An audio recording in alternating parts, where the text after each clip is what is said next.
नमस्कार दोस्तों। तो भाई बेंगलुरु में परसों 4 लोगों को गिरफ्तार किया गया है, जिसमें 2 महिला हैं और 2 पुरुष हैं, और ये चारों पाकिस्तानी हैं और अपना नाम बदलकर पिछले 10 साल से भारत में रह रहे थे, जिसमें पर्टिकुलरली इन्होंने शर्मा सरनेम का इस्तेमाल किया हुआ था, जिससे कि कोई इन पर शक ना करे।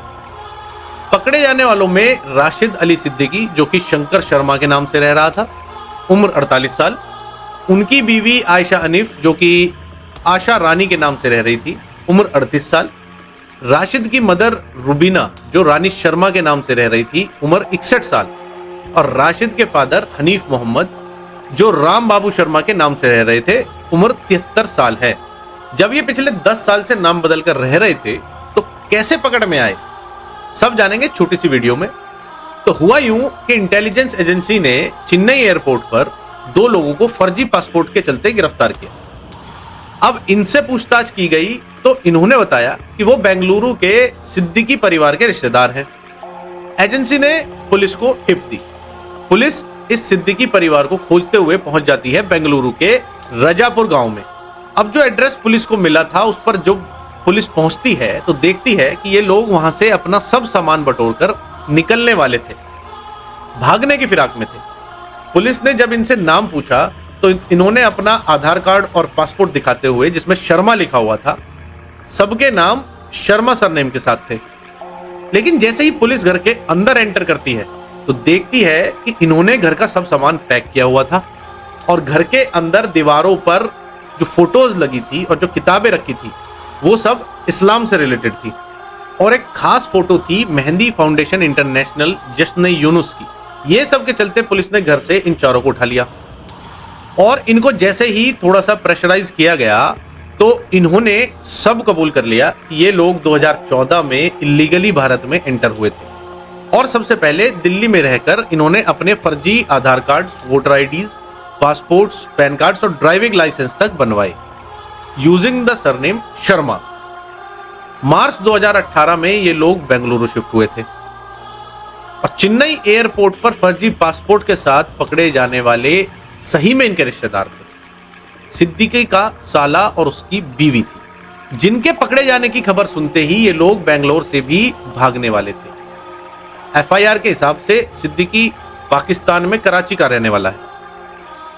इस फैमिली का कहना है कि पाकिस्तान से इनको जान बचाकर भागना पड़ा, क्योंकि जिस मेहंदी फाउंडेशन इंटरनेशनल यानी MFI से ये जुड़े हुए थे, पाकिस्तान में वो बैन है। बैन का कारण है कि ये जो MFI है ये पाकिस्तान की सोच से थोड़ा अलग होकर बातें करते आई है।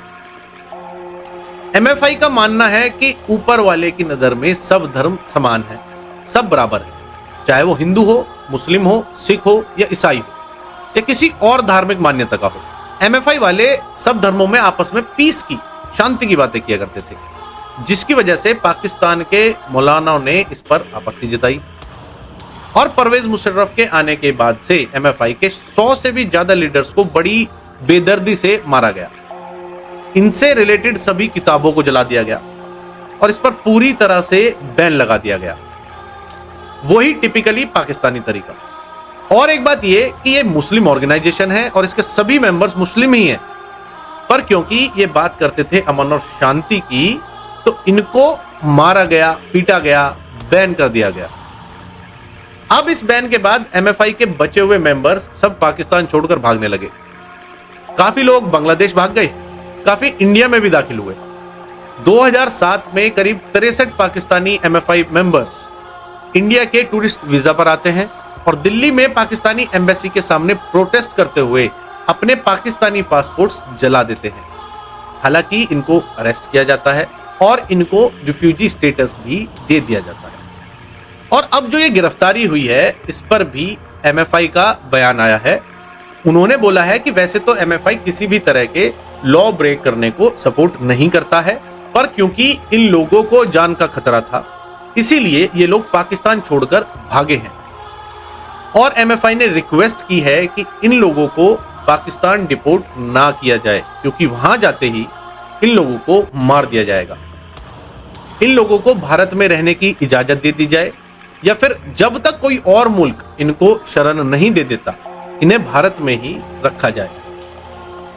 इसी के साथ इनके लीडर अमजद यानी एमएफआई के लीडर अमजद ने यह भी कहा कि क्योंकि एमएफआई और उसके सभी मेंबर्स की सोच बिल्कुल भारत की ही तरह है, जो सभी रिलीजन्स को एक्सेप्ट करता है और उनकी रेस्पेक्ट भी करता है, इसलिए इन लोगों को शरण दी जाए। ये तो बात हुई एमएफआई एंगल की। अब आते हैं जो ये 4 लोग पकड़े गए हैं, इन पर इसमें 2 तो बूढ़े माँ बाप हैं और एक इनका लड़का राशिद और दूसरी उसकी बीवी आयशा है। अब आयशा जो है वो बांग्लादेशी है, वो पाकिस्तान से नहीं है। राशिद को पाकिस्तान में रहते हुए आयशा मिली ऑनलाइन बांग्लादेश में, जहां से दोनों के बीच बातचीत हुई और आयशा के कहने पर ये चले गए बांग्लादेश। इनकी शादी हुई। इस सब का खर्चा एमएफआई नहीं उठाया। अब बांग्लादेश में जाकर जब इन्होंने एमएफआई का प्रचार किया तो वहां पे भी मौलानाओं को इनकी बात पसंद नहीं आई और इनको वहां से भी देश छोड़कर भागना पड़ा। और वहां से भागे कैसे? 2014 में इनको मिला परवेज नाम का एक आदमी जो कि एमएफआई इंडिया का मेंबर है और उसकी मदद से इन्होंने एक एजेंट हायर किया। उसको पैसे देकर इल्लीगली वेस्ट बंगाल के जरिए भारत में घुसे, जहां से ये दिल्ली आए। बाकी दिल्ली के बाद की कहानी आपने वीडियो के स्टार्टिंग में सुन ली थी। तो पुलिस परवेज नाम के इस आदमी की तलाश कर रही है। फिलहाल इन लोगों पर आईपीसी की धारा 420, 468 और 471 यानी चीटिंग, फर्जी डॉक्यूमेंट्स, फोर्जरी और पासपोर्ट एक्ट में केस दर्ज है। अब आप ही बताएं, इस केस में भारत को क्या करना चाहिए? क्या इन्हें पाकिस्तान डिपोर्ट कर देना चाहिए या फिर इन्हें शरण देनी चाहिए? कमेंट्स में अपने व्यूज जरूर बताएं। जय हिंद, जय भारत दोस्तों।